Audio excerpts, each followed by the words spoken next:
జ్ఞానులు బంగారము, బోలము, సాంబ్రాణి సాగిలపడి ఆయనకి నమస్కారం చేసి ఇచ్చారు.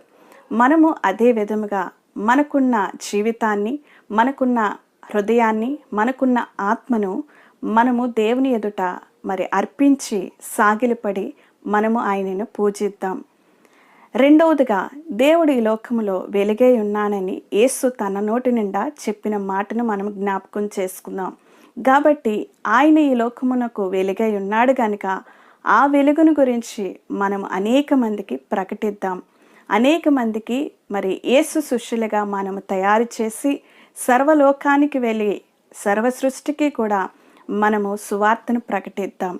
ఎందుకంటే దేవునిచ్చిన ఆ యొక్క ఆజ్ఞను, ఆ యొక్క మాటను మనము శిరసా వహించి ఆయన ఈ లోకానికి వెలుగై ఉన్నాడు, ఆ వెలుగును గురించి మనము సాక్ష్యం చెప్పే విధముగా